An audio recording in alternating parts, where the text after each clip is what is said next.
안녕하세요. 티노입니다. 오늘 N분화학에서는 이온 사이의 거리 변화에 따른 에너지 변화 그래프 심화 내용에 대해서 공부를 해보려고 하는데요. 저번 N분화학에서 이 그래프 해석하는 방법에 대해서 알려드렸습니다.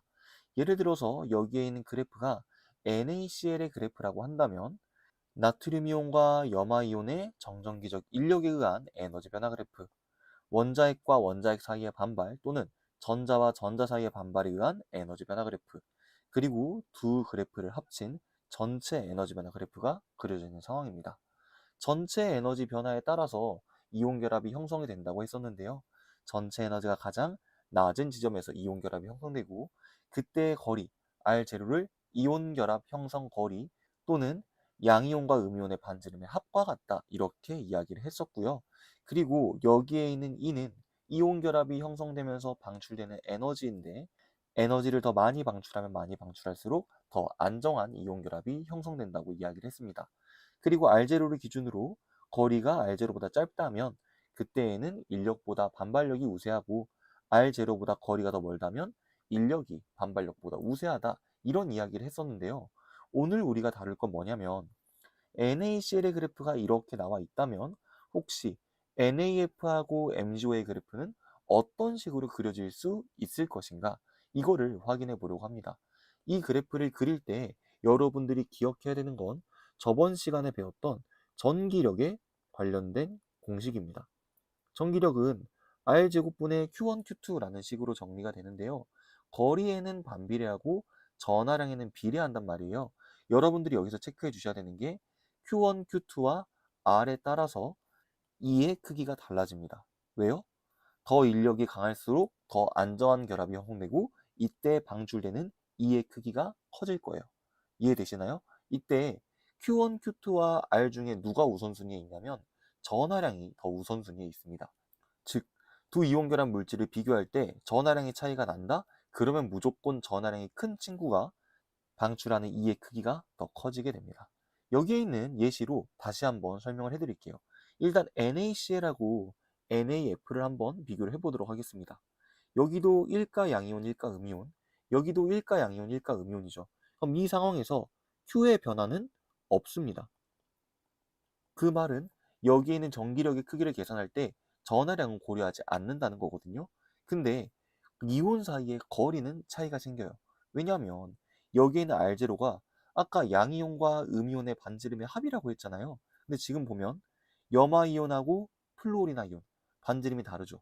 여기는 플루오리나 이온의 반지름이 더 짧단 말이에요. 그럼 여기에서 써줄 수 있겠죠. Q는 변화가 없는데 R0는 변화가 있다. 어떻게 될 것이다? 감소할 것이다. 그럼 여러분들이 이 두 개를 가지고 여기에 있는 E의 크기 변화를 생각할 수 있어야 돼요. Q 변화가 없는데 R0가 감소했다. 그럼 전체 전기력이 커지면서 E의 크기가 어떻게 될 것이다? 증가할 것이다. 이렇게 여러분들이 결론을 내려주시면 됩니다. 그래서 NAF 그래프가 어떤 식으로 그려지냐, 정확하게 그리실 필요는 없지만 이온 결합이 형성되는 이 지점 있죠.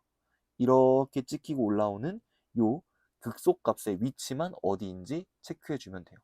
R0는 감소하고 E는 증가해야 되니까 R0는 왼쪽으로, E를 증가시켜야 되니까 아래쪽으로, 즉 여기에 찍히는 노란색 부근에서 NAF의 그래프가 그려질 겁니다. 그래서 보통 문제에서는 뭐라고 많이 물어보냐면 여기에 있는 이 극소점을 기준으로 이렇게 4개의 방위표를 그립니다. 여기를 1번, 2번, 3번, 4번이라고 했을 때 몇 번 쪽으로 이온 결합 형성 지점의 위치가 이동할 것이냐. 지금 몇 번이라고 해주면 돼요?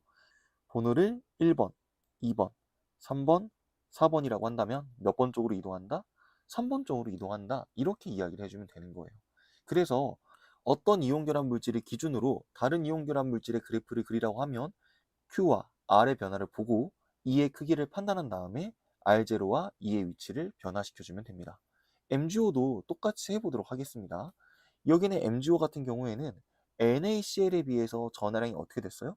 증가했죠. 그럼 Q가 증가하면 R0에 상관없이 항상 여기에는 전기력의 크기가 커지게 되거든요. 근데 R0도 비교 한번 해보긴 할게요. NA하고 Mg하고 둘이 이온을 형성하게 되면 등전자 이온 관계에 있잖아요. 누구의 반지름이 더 작아요? 원자번호가 큰 Mg의 이온 반지름이 더 작을 겁니다. 그리고 여기는 염화이온하고 산화이온, 누구의 반지름이 더 작아요? 여기는 산화이온의 반지름이 더 작죠. 그럼 여기에는 MgO는 NaCl에 비해서 Q는 증가했지만 R0는 어떻게 된 상황이다? 감소가 된 상황이다. 그럼 여기에서 E의 변화 쓸 수 있겠죠. 분자값 증가, 분모값 감소. E도 증가하겠죠. 그러면 이때 여기에서 마찬가지로 MgO의 위치도 기준점을 기준으로 R0 감소, E가 증가니까 3번 위치로 이동을 하거든요. 근데 NAF랑 MgO의 E의 크기를 비교해라 라는 말을 하면 MgO의 E가 훨씬 더 클 것이다, 이렇게 이야기를 해주면 됩니다. 똑같이 R0가 감소했는데 저원화량의 변화가 생긴 게 MgO잖아요. 아까 말씀드렸어요.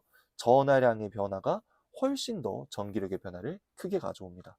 이 정도만 알고 계시면 이온결합 형성 과정에 나오는 그래프 문제는 여러분들이 다 푸실 수 있으실 거예요. 여기에서 자주 나오는 질문이 하나가 있는데요. 예를 들어서 NaCl이랑 또 다른 물질에 대해서 이온결합 그래프를 비교해서 그리라고 했는데 양이온의 반지름은 얘가 더 크고 음이온의 반지름은 얘가 더 커요. 그럼 이런 경우에는 선생님 어떻게 해야 돼요? 라고 물어보는 친구들이 있는데 그런 경우는 문제에 나오지 않습니다. 우리가 확실하게 비교할 수 있는 경우만 문제에 출제하기 때문에 그런 경우는 우리가 굳이 고려해주지 않아도 괜찮아요. 그러면 마지막으로 오늘 배웠던 내용을 바탕으로 여러분들이 KCl의 그래프의 위치를 한번 예측을 해보세요. 여기는 NaCl을 기준으로 KCl의 그래프는 1, 2, 3, 4번 중에 어디 쪽으로 이동을 한 채로 그려질 것인가? 그거에 대한 정답은 선생님이 고정 댓글로 남겨놓을 테니까요. 영상 잠깐 멈춰두고 보신 다음에 댓글까지 확인해 주시면 될 것 같습니다. 그러면 오늘 N분화학은 여기에서 마무리를 하도록 하고요. 다음 N분화학에서는 이온결합 물질이 갖고 있는 특징에 대해서 한번 공부해 보겠습니다.